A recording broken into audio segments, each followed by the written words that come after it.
Hey guys, so if you guys are watching this video, most likely you have seen the others in this little video mini series I'm doing, and you are interested. So I'm very, very happy for those of you who are interested. Those are the ones of you who will be blessed to know what I know. And some other people know about Erik Erikson, but I'm going to start talking about what happened to our personal power without tarot cards. Just a general message.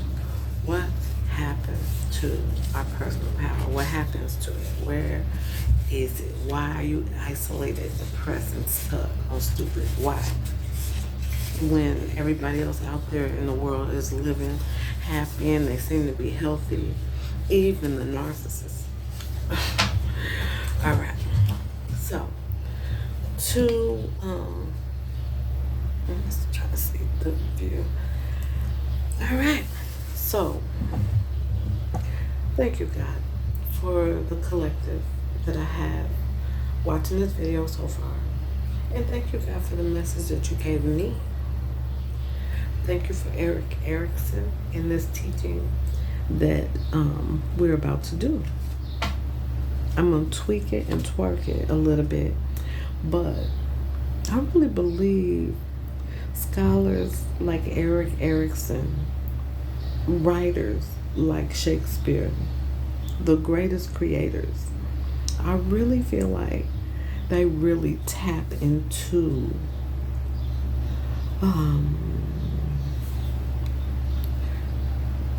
the energy that they tap into. I don't know. They tap into earth energy to bring creation into the earth. I think everybody is capable of doing that to whatever their degree is.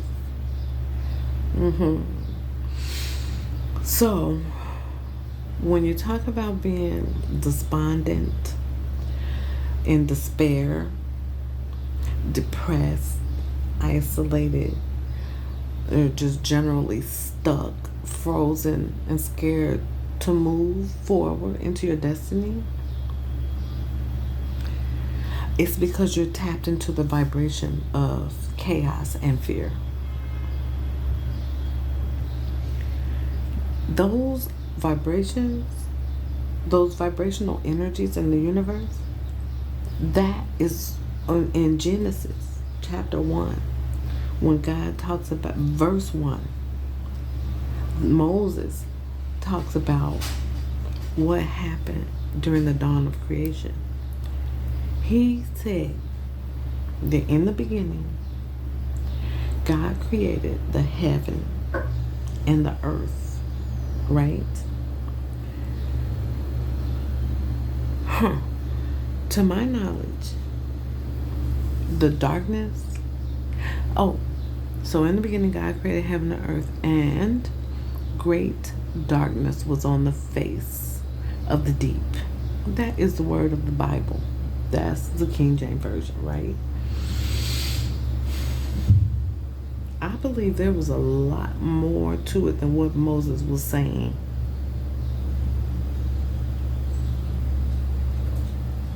So, that great darkness on the earth that was here to meet mankind when we were born, he didn't take the darkness away. He added light to it. This is to my understanding. I have no proof, but this is how I actually feel in my soul. That darkness was so great because Satan was placed in hell for what he tried to do. When he was in heaven, he tried to take heaven, make a heaven above heaven. He wanted to take the universe from his creator. And God said, oh, really? Okay, I'll give you a universe since you want to take. Because imagine if your child wants to take Your child who you created and you love with all your heart want to take something of yours that you created. Would you kill your child? Or would you give your child a toy to play with? I feel like that's what God did. He said, okay, I feel like God said, since you hate mankind, that I'm God and I decided I'm getting ready to create it, and you're mad about it, so you want to try and take my kingdom so I don't create mankind. I'm going to put you up under the earth, and I'm going to create mankind, and you're going to watch. They're going to trample all upon your head for the rest of your days.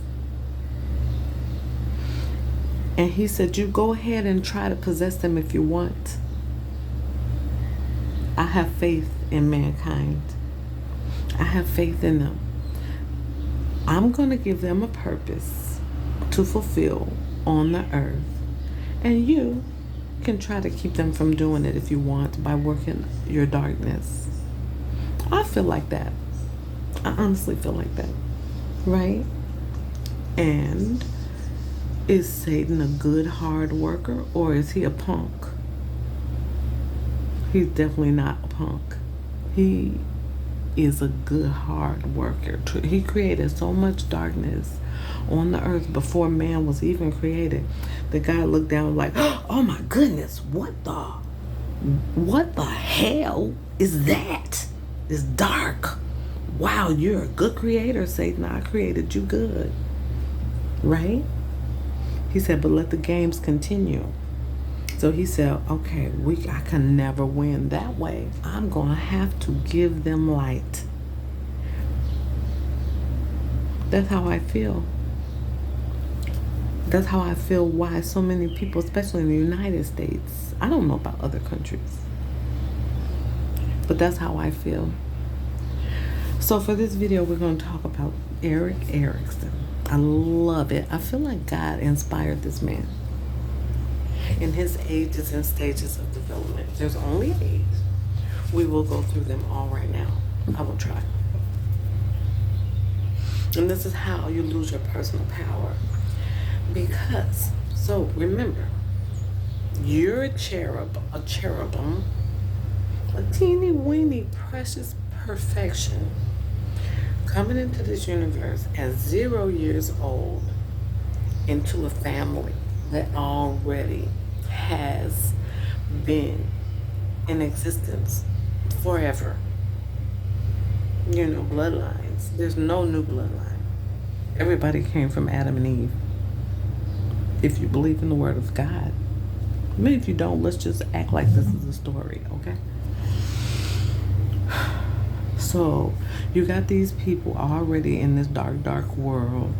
You got them already connected, some to the world, some to God, right? Some connect to the darkness, and some connect to God. So you're born, you're 0. Let's give you a you. Let's give you a self. Let's just make this you.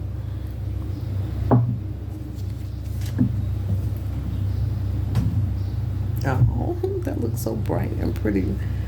Okay, that's you. God is like, all right, it's your turn. Don't forget the promise.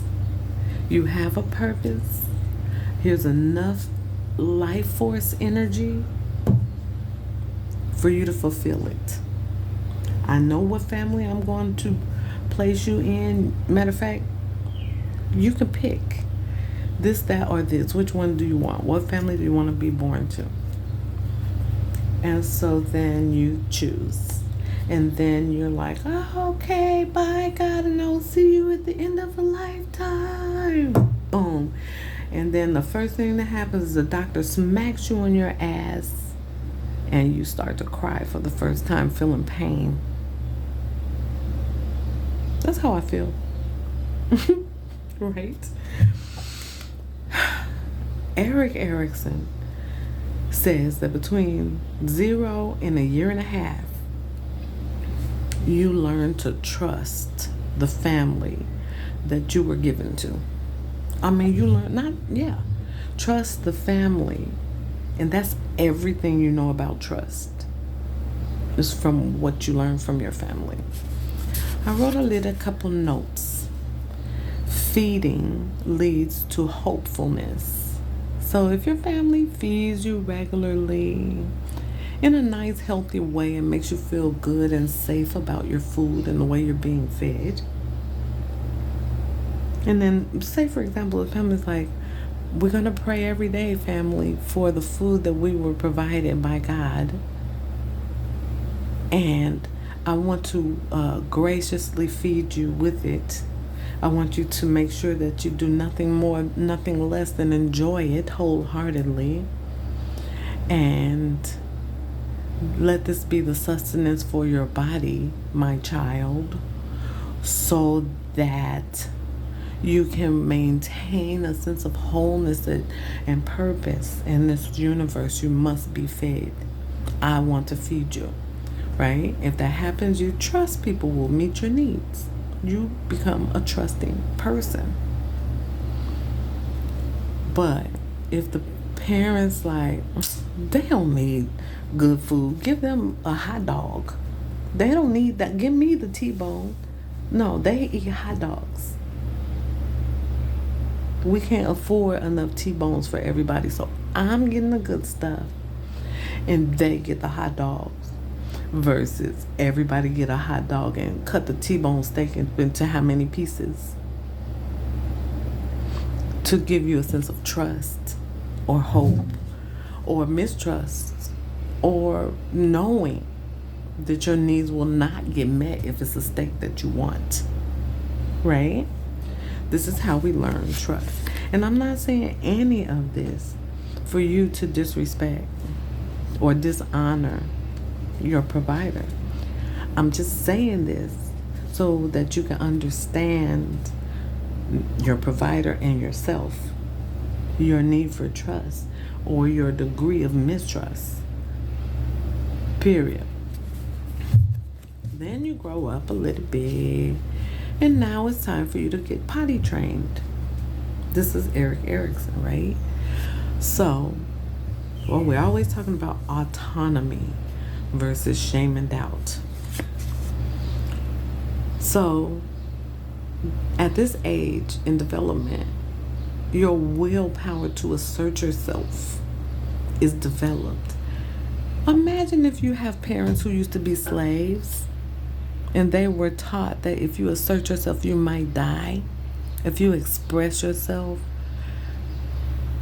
you might not experience joy from the way you express yourself. You might experience death or mutilation or degradation in some type of way, right? A lot of our families say, be quiet, be seen, not heard. No, I don't care what you want. I want what I want, and I don't care about what you want. If you feel shameful about it, or if you doubt your abilities because I do what I want to do in your life, that's too damn bad. Period. It happens. It happens. It happens. So, this is how, when you teach independence, this is when you, as a parent, we teach, you can do what you want to do in this life. Anything. It could be legal, illegal, I could like it or hate it. It doesn't matter. You can still do it. But I want to teach you that we always make choices in this house to serve the Lord and to fulfill our purpose on the universe. You're supposed to never let yourself or your child, anybody you care about, be disconnected from that purpose and connect themselves to the cares of the world. You're never supposed to be like, trust me, not yourself. Don't trust your gut instinct. Trust what I say. I don't care. No, your gut is wrong. It's not what you say it is. It's what I say it is. You're like, but I thought it was, like, in my soul I feel something is very important that I shouldn't forget. They're like, forget it. You better start fucking forgetting it. Start forgetting it. Because I want you to forget. I want you to only remember one thing. You serve me. The reason people do this is because they don't feel secure and confident in the first place, in their abilities. And they have kids, and they're like, these kids are going to make me feel secure and confident, and I'm going to make sure of it. Because I want to feel secure and confident, and I don't know why I don't feel secure and confident. Because they got disconnected from their purpose. Now they're doing the same thing. They're not doing you a harm on purpose. They're just doing what's familiar. They're doing what they know how to do. And then you the one stuck. But nobody else is stuck but you. You're stuck in your feelings connected to darkness. That's what I'm saying. That's what happens to our personal power. Okay. I need someone to provide for me. I may feel alone. So imagine you in a relationship with a person who has shame and doubt. And they're like, oh, I love you. I love you. That's because you provide for them in a way that they want to be provided for. But that doesn't mean they love you. That means they love what you're giving them. And then we, as the woman or the man, we're like, well, I want love. I want to be needed. I want, companionship. And guess what will happen? Instead of that person standing in their personal power, they're taking yours. Your personal power to provide for yourself. Now you're providing for somebody else. As a man,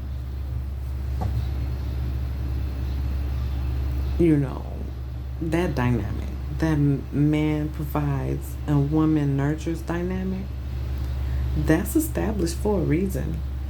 That is established for a reason. At this point you can say, we make sure dad has a plate because he's out working hard for us and we want him to be at his best. So let's be happy about making dad a plate. Or, dad stays home and takes care of the kids for whatever reason that would be. So therefore, after mom comes home from a hard day's work, I want to be loyal, faithful, and honest to her. I want us to bless her when she comes in the door, basically. That's purpose, right? Right? That's when you question yourself. Am I doing things according to my purpose in life? Why was I created? What is my purpose? That's why it's ultimately important that we know. Initiative versus guilt. This is shame. This shame has grown into like, oh, I'm ashamed that I offended my caregiver. And it grows into, now I feel guilty that I don't know how to do anything else. I'm going to think about what other people need, and I'm going to stop thinking about myself. I'm going to be afraid to make a mistake. I'd rather not try. I'm going to not try to do anything. I don't even remember my purpose at this point. I have lost my personal power. And then it just grows and grows into the ages of 6 to 11. Now you got a whole big ass, almost grown. Because I feel 12, you can reason like an adult. So you're almost grown and you never were connected to your purpose. This is a problem that causes inferiority complexes. Like, I am socially inept. Why am I different? I could play you if I know this. If I know this and you don't, I could say, oh yeah, you're so beautiful. Oh yeah, you're so intelligent. Because I know you're thirsty.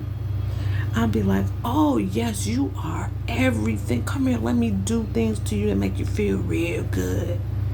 Now, when's your payday? Oh, it's Friday? I would like your check because I want to get my car out the shop. Sound familiar? Yeah. Now you lost in the sauce with a big old inferiority complex. And you willing to give your personal power to anybody who will make you feel confident that they love you. You're supposed to love you. At this point, you're supposed to know that if you don't, a person will only love you the way you love yourself. And it grows and grows. And now, your sense of identity is, oh wait, I referred it to the adult. But as a child, you're school age. You're in school, you're learning. You're supposed to be confident and industrious. You're supposed to be like, I know how to do it. I'm gonna do it. My dad showed them. The kid teacher's like, oh wow, you're so smart. Oh yeah, my dad is too, or my mom is too, What if you don't have that? Only thing you're like, well, my mom and my caregivers, I got in trouble last night because I'm not good enough. So I probably can't build it. This is exactly where the enemy of mankind loves you to be forever, ever, and die.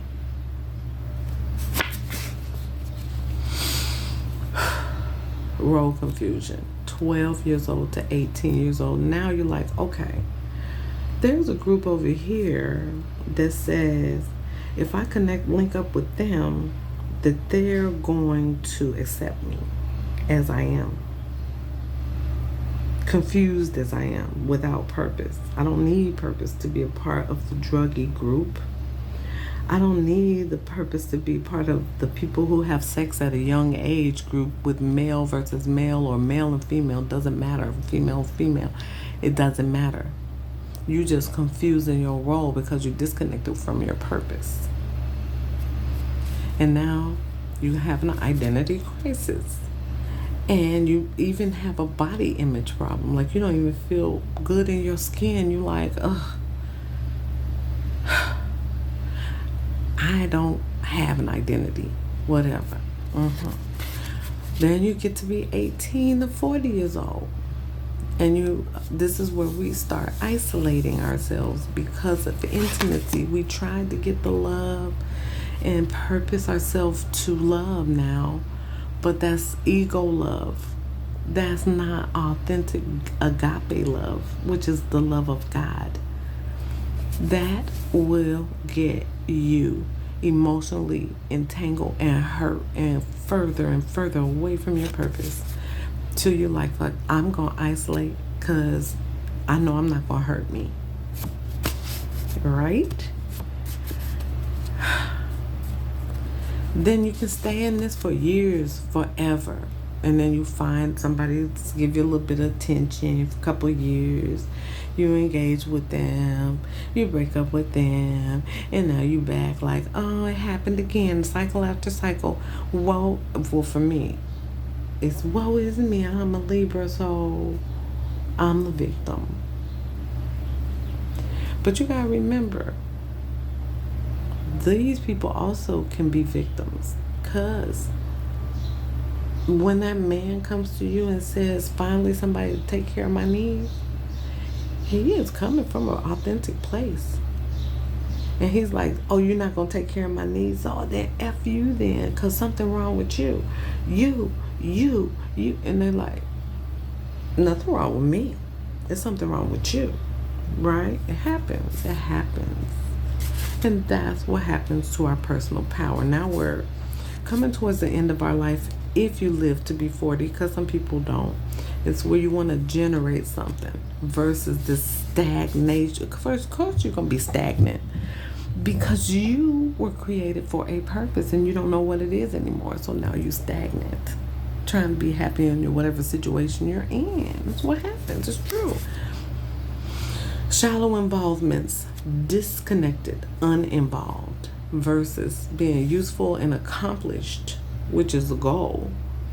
A desire to contribute to society, which will be awesome. But what you gonna contribute? Your pain? You just gonna stay in isolation and forget generating anything. And stagnant, it doesn't mean anything to you to be stagnant because you've been stagnant. And then the final group is here: integrity versus despair. Because if you get to be 65 years old and you're not comfortable with the life that you live, you're going to be bitter, in despair, dissatisfied, and unaccepting of or fearful of living a whole life and dying in despair. That's why you see so many older YouTubers out there trying to find a purpose in their life, just like me. So, because I've learned what I learned, I'm ready to manifest because I think I've learned how to manifest. It's not that hard. God wants you to manifest. Your blessings, the universe has them, but you will never receive them until you bring yourself into alignment. Not because of God hates you, but because He promised. He doesn't break His promise. He's not able. Period. I got it out.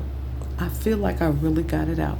Between this video and the meditation video that I posted a couple of days ago, I really feel like we all, as a whole, humans within the universe, can create our purpose. I was in a neighborhood yesterday. I was walking. Those people had so much wealth, a ridiculous amount of wealth, and they were content. And I'm looking like I'm struggling day to day to go to a job that I don't really, I hate to say that I hate, but I do. I'm struggling every day, and people are not.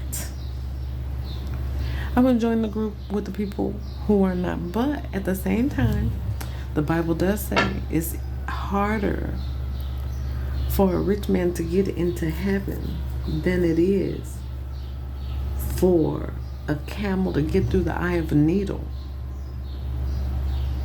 Because the cares of the world can be so great that you can connect yourself to, now you're connected. If you don't know that your wealth is a gift from God, you can connect to your wealth. You know, while you don't feel stagnant or in despair, do you have trust? Because the enemy will give you wealth too. The goal is to have a compassionate heart of love like God has for yourself and for your family and for the universe that we live in at large. That's the mission. That's the goal. All right, guys. So, that being done, in the next video, I guess I'm going to start doing, pulling some cards and doing some readings on self-empowerment. Sounds fun? All right, let's pull one because I'm working with this deck today. I love this deck. Oh, this is 2 decks. Oh, wow. These are actually, what is this? Why is this? Oh, I'm confused. What's the book? I'm like, what is that? Okay, let's pull one and see what card comes out for us right now about this one particular message in our life. What message, God? I know you want us to know. I know you want this. I know you want it. So thank y'all. If nothing comes out, we're just gonna pull one from the top. Oh man. Oh, I didn't even talk about your ancestors who walked the same walk as you and are now in the spirit form and able to communicate you through these same energies. Your ancestors. they also suffered the same suffrage. So it's not fair for you to stay in isolation. Get up, get out, go help somebody. Do you know you're not the only one? I know I did it for 3 years. I isolated for maybe even 4. That's okay. But it's time to get up and get out and help somebody. Get your healing so that you can be a good, useful in the war. So here it says, and star ancestors, hidden secret, lost wisdom, your purpose. It says, look a little deeper. Nice.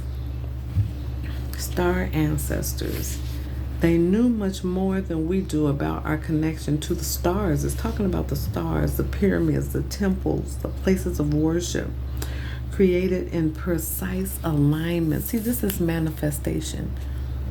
When you manifest according to your purpose, you can make a pyramid in Egypt, okay? Because that's what they did. They manifest according to their purpose. Exists in all corners of the world. What if ancient wisdom is available for you to uncover? You're being called to, maybe it is, to think and listen with your ancient heart and soul. It has nothing to do with this moment.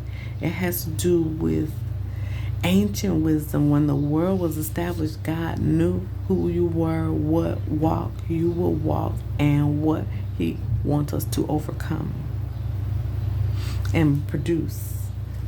To tap into the part of you that remembers. Wow. They're whispered secrets. These secrets, they're whispered forever in your ear. That's what I was talking about. I don't even remember reading this card before.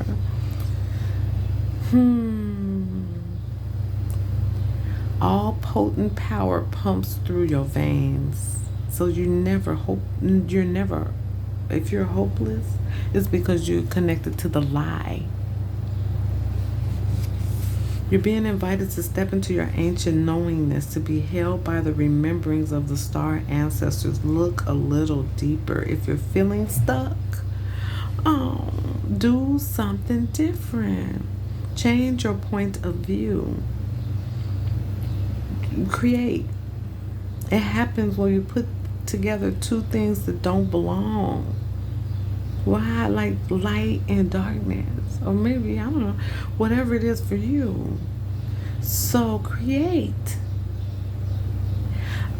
Creative solution is right in front of you, but because we think the same thoughts and act the same, you connected into that shame vibration. You got to connect into the compassionate love of God.